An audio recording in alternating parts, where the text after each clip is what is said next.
Hello guys, welcome to my YouTube channel centre of manual therapy. और आज हम move करेंगे सर्वाइकल स्पाइन के उनकी असेसमेंट और उनकी history, patient history, observation, examination की तरफ।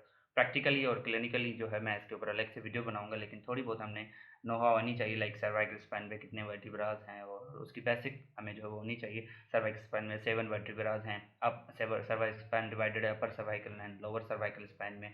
और C1 से लेकर C2 तक। C1 को एटलस कहा जाता है, C2 को एक्सिस। उनकी थोड़ी बहुत टिपिकल एटिपिकल वर्टिब्रास का इल्म होना चाहिए। अपर सर्वाइकल स्पाइन C0 से लेकर C1 2 तक अपर सर्वाइकल स्पाइन, उससे नीचे टिल 7 सी लोअर सर्वाइकल स्पाइनल। और थोड़ी बहुत उसकी नो हाउ, तो हम इसमें इंट्रोडक्शन देखेंगे, पेशेंट की हिस्ट्री वगैरह ये वो। और सर्वाइकल स्पाइन के कर्व्स, नॉर्मली जो सर्वाइकल स्पाइन है वो लोडोटिक इन कर्व अगर बढ़ जाता है तो उसको सर्वाइकल लोडोसिस कहा जाता है, as you can see in this image, and this is the normal. तो लाइन ऑफ ग्रेविटी जो फॉल करती है वो anterior to the foramen magnum से क्रॉस करती है। और एबनॉर्मलिटी अगर लोडोटिक कर्व जो बढ़ जाए, एक्सेसिव हो जाए, तो वो लोडोसिस। वैसे लोडोसिस इज़ नॉर्मल, लेकिन एक्सेसिव अगर हो जाए, जितनी लिमिट से ज़्यादा हो जाए, तो वो एक्सेसिव लोडोसिस कहलाता है। तो सर्वाइकल का जो कर्व है लोडोटिक इन नेचर है, जैसे कि आपको यहाँ पे भी दिख रहा है। और सर्वाइकल स्पाइन की जो रेस्टिंग पोजीशन है वो स्लाइट एक्सटेंशन, थोड़ी सी एक्सटेंशन जब हम करते हैं तो उसकी रेस्टिंग पोजीशन, और close pack position full extension है। जब हम फुल एक्सटेंशन करेंगे उसके बाद मजीद जहाँ पे मूवमेंट ना हो तो वो उसकी क्लोज पैक पोजीशन है। That is the most stable point जो है। और उसका कैप्सुलर पैटर्न, जब मतलब कोई भी अगर सर्वाइकल स्पाइन के किसी भी जॉइंट का जो है वो अगर कैप्सूल डैमेज होता है तो उसका कैप्सुलर पैटर्न जो होगा साइड फ्लेक्शन के साथ रोटेशन, इक्वली लिमिटेड एक्सटेंशन। मतलब उसकी साइड फ्लेक्शन जितनी लॉस, जो जितनी उसका लॉस साइड फ्लेक्शन का होगा उतना ही इक्वली रोटेशन का होगा और एक्सटेंशन लॉस। ये उसका कैप्सुलर पैटर्न है। आफ्टर दैट पेशेंट हिस्ट्री में हम डेफिनेटली डेमोग्राफिक डेटा में एज, नेम, जेंडर वगैरह सारा पूछते हैं कि एज एंड जेंडर से भी हमें पता चलता है। लाइक अगर 40 से अबव एज है, इनके फ़वाइद क्या हैं, ये है कि अगर 40 से अबव एज है, 40-50 प्लस का सर्वाइकल पेन के साथ आता है तो हमारे चांसेस होते हैं कि डीजनरेटिव चेंजेस का पेन तो नहीं है, इस तरह करके। और एज भी बड़ा मैटर करती है, जैसे कि मैंने बताया कि अगर 40 से अबव है। जेंडर इस सेंस में है कि अगर यूरिक एसिड का इशू जो होता है कि अगर फीमेल में ज़्यादा है या ओबीस पर्सन जो है, ये चीज़ें हमें पूछनी पड़ती है। ऑक्यूपेशन इस सेंस में कि लेट सपोज कॉल सेंटर में काम करता है या करता है, करती है, अपना कंप्यूटर ज़्यादा यूजेज है, या जिस तरह जो टेलर होते हैं जो ज़्यादा स्विंग मशीन यूज़ करते हैं, इस तरह करके। मतलब कहने से मुराद कि उनका झुकने का काम अगर ज़्यादा है तो डेफिनेटली उनकी गर्दन 6-8 घंटे दिन में ज़्यादा झुकी रहती है, तो भी वो मस्कुलर स्केलेटल डिसऑर्डर, डिस्कम्फर्ट जो प्रोड्यूस कर सकती है। तो ऑक्यूपेशन से भी हमें जो है वो अंदाज़ा हो सकता है। After that address somehow areas से, dominant side and affected side से भी पता चलता है कोई राइटी है कोई लेफ्टी है। और चीफ कंप्लेन उसकी क्या है कि किस कंप्लेन के साथ हमारे पास आया। अपना सर्वाइकल पेन तो है, लेकिन ये कितना पुराना है, इसके साथ कोई और कंफर्ट तो नहीं है। ऐसा होता नहीं पहले कोई और पेन शुरू हुआ फिर सर्वाइकल हुआ, और हमें बोनी और मस्कुलर का भी डिफ्रेंशिएट करना पड़ता है। मैकेनिज्म ऑफ इंजरी, मतलब कैसे आपको चोट लगी ड्यूरिंग वर्क, या ये रोज़ आपको होता रहता है, कितने अरसे से हो रहा है, कि एकदम से ही, मतलब जैसे ही आपको चोट लगी उसी वक्त पेन स्टार्ट हुआ या नहीं। उसके बाद ऑनसेट ऑफ प्रॉब्लम, मतलब ऑनसेट ऑफ प्रॉब्लम, क्या ये रोज़ होता रहता है जिस वक्त आपको चोट लगी उसी वक्त, या इससे पहले भी आपको पेन होता रहता है, आज इसकी सीवियरिटी जो है बढ़ गई है। इस तरह करके हमने उनसे सवाल पूछने होते हैं। लोकेशन ऑफ पेन, डायरेक्टली इधर द सर्वाइकल पे या कहीं और से फील होता है, मतलब शोल्डर पे होता है फिर आपका सर्वाइकल में होता है, या सर्वाइकल में होता है फिर शोल्डर में जाता है। Aggravating factor, activities causing the pain, कौन सी एक्टिविटीज है जिसमें आपको पेन होता है, कौन सी एक्टिविटीज जिसमें आपको पेन नहीं होता, relieving factors.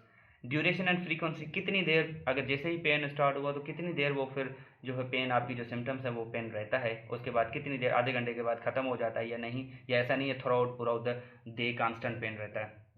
Has the occurred before, या क्या ये पहले हो चुका है, अगर हाँ तो कब, तो ये रिलीफ कैसे मिला, मतलब फौरी तौर पे आपने उस वक्त जब आपको पहले हुआ था, कुछ टाइम पहले, कुछ माह, कुछ हफ्ते पहले, तो आपने उनको रिलीव कैसे किया मेडिकेशन से, एक्सेट्रा। इंटेंसी, इसकी शिद्दत कितनी है। हम वॉइस स्केल आगे चल के हम देखेंगे कि विजुअल एनालॉग स्केल होती है, तो उसमें हम स्केलिंग कराते हैं कि लेट सपोज आप उनको कैटेगराइज कैसे करोगे, कि अगर 10 की रैंकिंग है तो आप इनमें से कितने नंबर उसको दोगे, पेन बियरेबल है या नहीं बियरेबल। ड्यूरेशन, अगेन कितनी देर चलता है। और इज़ द पेन पीरियोडिक, मतलब ऐसा है कि पेन पीरियोडिक है, वक्त के साथ आता है, वक्त के साथ जाता है। आधे घंटे के बाद आया, रात को हुआ, सुबह में हुआ, या एपिसोडिक है और ओकेंड है, या कभी कभार होता है।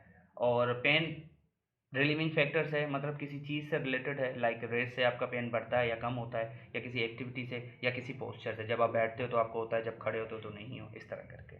ये सवालात पूछने बहुत ही लाज़िम होते हैं, इससे हमें जो है वो डायग्नोसिस और असेसमेंट में बड़ा हेल्प मिलती है। Did the head strike to anything, जब आपको सर्वाइकल पेन के साथ पेन हुआ था, क्या कोई कोलियन आपकी हुई, मतलब कोई चोट लगी इस तरह करके? और रेडिएशन ऑफ पेन, क्या ये पेन जो है बाजुओं तक जाता है, मतलब हमें इनडायरेक्टली पूछना होता है कि या क्या ये पेन फैलता है, तो उससे हमें ये पता चलता है कि पेन न्यूरल है कि नहीं है। और is the pain affected by laughing, ऐसा नहीं है जब आप कोई एक्टिविटी करते हो, खांसते हो, हंसते हो या स्नीजिंग वगैरह में, क्या ये पेन बढ़ता तो नहीं? इससे हमें ये पता चलेगा कि मस्कुलर इन्वॉल्वमेंट या सिस्टमिक इन्वॉल्वमेंट या bulk of muscle, group of muscle की इन्वॉल्वमेंट का पता चलता है।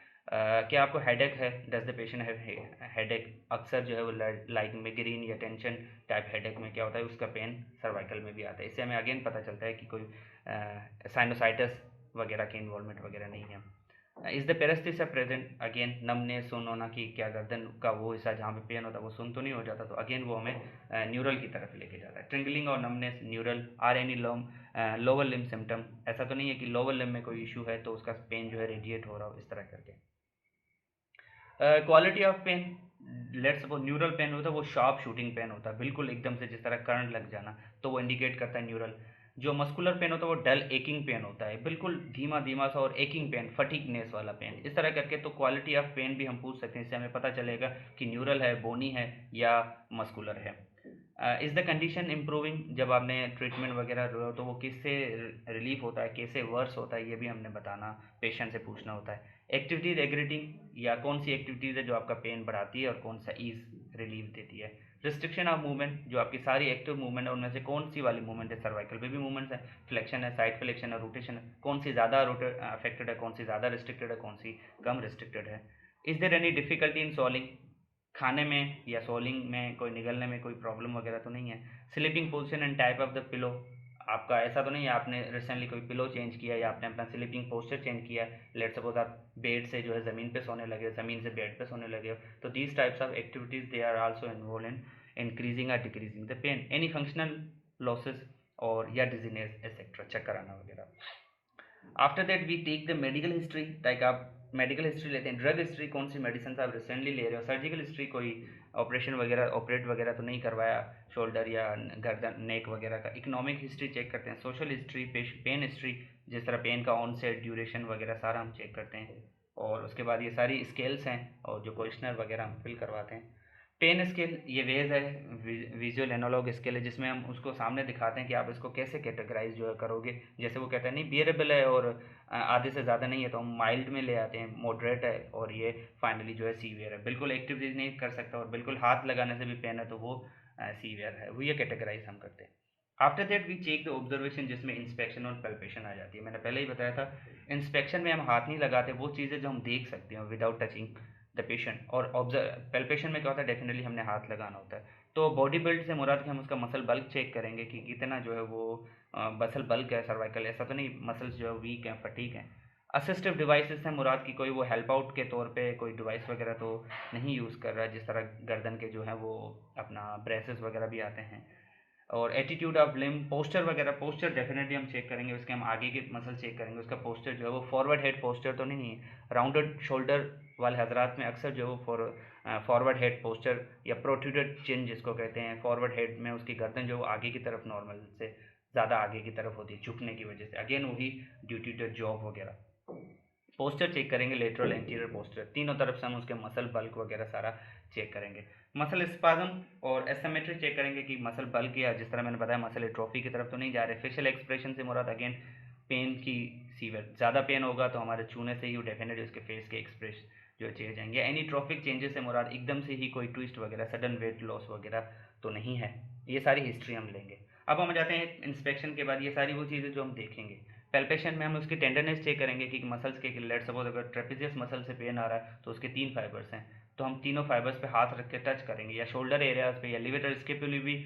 अमूमन जो सर्वाइकल पेन होता है वो अपने उनके मसल सर्वाइकल से निकल के शोल्डर पे लगते हैं, जैसा स्केपुलर मसल्स हैं, ट्रेपेजियस हैं, लेविटर स्केपुली, स्टेनोक्लेडम हिस्टोइड है वो आगे की तरफ आता है, तो हम उसकी टेंडरनेस चेक करेंगे कि एग्जैक्टली पॉइंट क्या है। तो अगर ट्रिगर पॉइंट्स वगैरह तो नहीं है, ट्रिगर पॉइंट के ऊपर हम अलग से डिस्कस करेंगे। वैसे ट्रिगर पॉइंट आमतौर पे पेन जो है वो अपने ही एरिया में रेडिएट करते हैं, तो हाथ लगाने से वो टेंडरनेस टाइप फील होता है। एनी मसल स्पाज्म, हाइपरटोनेसिटी वगैरह या सोलिंग वगैरह तो नहीं है। एक्यूट कंडीशन में क्वाइट पॉसिबल स्वेलिंग और इन्फ्लेमेशन भी हो सकती है। टेक्सचर ऑफ स्किन से मुराद हम कह लें कि उसकी जो आर्किटेक्चर है स्किन की वो चेक करेंगे, लाइक कोई ब्रूजेस नहीं है, कोई अपना स्किन कलर चेंज तो नहीं हो रहा, स्किन ऑडोर वगैरह सारा ये टेक्सचर में आता है। या सॉफ्ट टिश्यूज भी चेक करेंगे ताकि उसके मसल्स की कंडीशन वगैरह भी चेक करेंगे, कहीं पे भी उभार इस तरह का ऐसा तो नहीं है, राइट मसल ज़्यादा सोयल है लेफ्ट वन कम है, ये पैल्पेशन। ये तो जैसे रेंज चेक करने के लिए। उसके बाद हम फिजिकल एग्जामिनेशन में हम उनकी फंक्शनल पहले active range of motion check करेंगे, उसकी एक्टिवली हम उससे सारी मूवमेंट परफॉर्म कराएंगे और साथ साथ पूछते चलेंगे कि कौन सी जो है वो मूवमेंट आपकी रिस्ट्रिक्टेड है, तो हम उसकी रेंजेस को ऑब्जर्व करेंगे, हम अवेलेबल रेंज ऑफ मोशन देखेंगे, नॉर्मल रेंज ऑफ मोशन देखेंगे। फिर उसके बाद फिर हम उससे रजिस्टर्ड हम करवाएंगे, हम उनकी सारी मूवमेंट, ये तो सेल्फ कर रहा है लेकिन हम पैसिवली जो है थेरेपिस्ट रजिस्ट करेगा और उससे हमें ये पता चलेगा मसल्स की वीकनेस, कोई मसल अगेंस्ट रेजिस्टेंस काम कर पाता है या नहीं। तो ये अगेन हम MMT muscle manual muscle testing perform कर रहे हैं। ये साइड फ्लेक्शन के लिए, राइट एंड लेफ्ट के लिए, ये एक्सटेंशन के लिए और ये फ्लेक्शन, ये सेल्फ है लेकिन अगेन हम उनसे थेरेपिस्ट जो है परफॉर्म करेगा तो वो पैसिव होंगी। After that peripheral joint scan से मुराद कि हम पेरीफ्री पे आ जाएंगे, एक्टिव एंड पैसिव। अब जितनी भी रेंजेस हम उनको साथ ओवर प्रेशर देंगे, जितने भी पेरिफेरल जॉइंट के हैं हम उनके साथ जो जो उनसे वाबस्ता है, क्योंकि मैंने बताया स्केपुलर भी इन्वॉल्वमेंट हो सकती है, शोल्डर की भी इन्वॉल्वमेंट हो सकती है, ये सारे आपस में रिलेटेड हो। टीएम जॉइंट हम उनकी ओवर प्रेशर के साथ, टीएम जॉइंट मतलब टेम्पोरो मैंडिबुलर जॉइंट, स्केपुला भी देखेंगे, शोल्डर जॉइंट भी देखेंगे, wrist and hand, MMT manual muscle testing. Manual muscle testing specially हम सर्वाइकल मसल्स की देखेंगे और स्केपुलर मसल्स। मायोटोम, अगर मायोटोम और डर्माटोम डेफिनेटली चेक करना बनता है, वीकनेस जो है होगी due to the neurological involvement, तो हम मायोटोम चेक करेंगे कि C1 का nerve root, C2 and all जितने भी सर्वाइकल के हैं। स्पेशली नेक की फ्लेक्शन, अब जिस तरह मायोटोम्स हैं, अगर उसको नेक फ्लेक्शन में पेन होता है, जिस तरह हमने पीछे रजिस्टर चेक करी, तो नेक फ्लेक्शन में अगर है तो C1 से C2 की इन्वॉल्वमेंट हो सकती है। नेक की जो साइड फ्लेक्शन है वो C3 है। यहाँ पे हम नेक की जो साइड फ्लेक्शन है C3 है, नेक की जो फ्लेक्शन है C1 से C2 है, शोल्डर एलिवेशन C4 है और शोल्डर एबडक्शन में अगर पेन है या लेटरल रोटेशन में C5 है। एल्बो की फ्लेक्शन या रिस्ट एक्सटेंशन C7, एल्बो की extension and wrist flexion, wrist extension C6, wrist flexion C7, thumb और अल्ना डेविएशन C8 और इसी तरह करके एबडक्शन या एडक्शन ऑफ इंटरसिनिक जो मसल्स हैं उनके T1 है। ये मायोटोम्स है। उसके बाद सेंसरी एग्जामिनेशन में जो है हम रिफ्लेक्सेस वगैरह, हम उसकी टिंगलिंग और 2 पॉइंट डिस्क्रिमिनेशन वगैरह, हम उसको सॉफ्ट टच और हार्ड टच फील चेक करेंगे ताकि सेंसेशन लॉस। अल्टीमेटली हम डर्माटोम चेक कर रहे हैं जिसमें बाइसेप जर्क, अगर हम रिफ्लेक्सेस चेक करें तो बाइसेप जर्क C5 C6 है और ट्राइसेप जर्क C7 है, ब्रैकियोरेडियलिस C6 है और जा जर्क TMJ जर्क जो है और हॉफमैन साइन भी हम चेक करेंगे अगर हमें जो है अपर मोटर न्यूरॉन सस्पेक्टेड होती है, UMN upper neuron suspected. After it these are the जो है डर्मेटोम्स और अगेन हम सिर्फ C7 तक जो है महदूद है, C7 तक हमने चेक करना है, उससे नीचे हम नहीं देखेंगे। फंक्शनल असेसमेंट हम उनसे डिफरेंट एक्टिविटीज़ वगैरह करा के फंक्शनल स्ट्रेंथ टेस्टिंग वगैरह करेंगे, अगर कहीं पे टाइटनेस है, स्पाज्म वगैरह तो उसका चेक करेंगे, लॉकिंग मैनूवर चेक करेंगे, इस तरह करके हम सारी, और साथ साथ शोल्डर भी। उसके बाद फाइनली शोल्डर सर्वाइकल की स्पेशल टेस्ट हैं जो कि लास्ट ऑप्शन होता है कह लें कि असेसमेंट का, सारी हिस्ट्री टेकिंग करके soft method subjective objective assessment plan करके उसके बाद ही हम स्पेशल टेस्ट, अमूमन इनको ऑर्थोपेडिक असेसमेंट इसीलिए कहा जाता है क्योंकि ऑर्थोपेडिक ही इनको अप्लाई करते हैं और ये हमारा की रिकन्फर्मेशन है, जो असेसमेंट हमने कर ली उसके बाद हमारी रिकन्फर्मेशन होती है। अब ये टेस्ट है जिस तरह कंप्रेशन टेस्ट है, और कंप्रेशन टेस्ट से हमने जो है न्यूरल सिम्टम्स पता हो सकती है कि जैसे कि आपको देखा है कि सर्वाइकल पोजीशन में रखें, हम उसको ऊपर से कंप्रेस कर रहे हैं, ये एरो इंडिकेट कर रहा है। अगर इसमें उनकी सिम्टम्स जो है वो कह लें कि प्रोड्यूस होती हैं तो या डिसअपियर होती है तो हमें पता चलेगा कि ये न्यूरल है, ये डिस्ट्रिक्शन है, इससे आर्ट्रियल। अब जैसे न्यूरल सिम्टम्स होती हैं उसमें जैसे ही आप डिस्ट्रिक्शन देते हो जैसे ही तो सिम्टम रिलीफ हो जाती है, तो पता चलता है कि नर्व के ऊपर कंप्रेशन थी जो कि रिलीफ होगी, तो यहाँ से हमें न्यूरल का पता चलता है। उसके बाद डिफरेंट हम शोल्डर की टेस्ट वगैरह हैं ये भी हम परफॉर्म करेंगे, करते हैं, ये मैं इसके ऊपर अलग से जो है वो वीडियो बनाऊंगा। और cervico cranio cervical flexion test होती है, थोड़े से इनलेट के लिए भी टेस्ट होती है जिसमें एडसन मैन्यूवर है और डिफरेंट है, ये भी इसके ऊपर अलग से हम जो है वो वीडियो बनाएंगे। Thank you so much. जैसे कि मैंने बताया कि स्पेशल टेस्ट जो है वो लास्ट स्टेप होता है, लेकिन हिस्ट्री, अगर आपको हिस्ट्री आपकी स्ट्रॉन्ग है, आपकी असेसमेंट स्ट्रॉन्ग है तो 80% जो है आप डायग्नोसिस अपना बना लेते हो, लेकिन definitely you need different tools, different assessment tool for to reach accurate diagnosis. Differential diagnosis आप बना सकते हो, एक्यूरेट डायग्नोसिस के लिए you need practice, you need experience and you need a lot of assessment tool. And hopefully जितनी भी special test थी cervical की उनकी मैं क्लिनिकली पेशेंट के ऊपर जो परफॉर्म करूँगा. So thank you so much. This was all about the assessment about the of the cervical.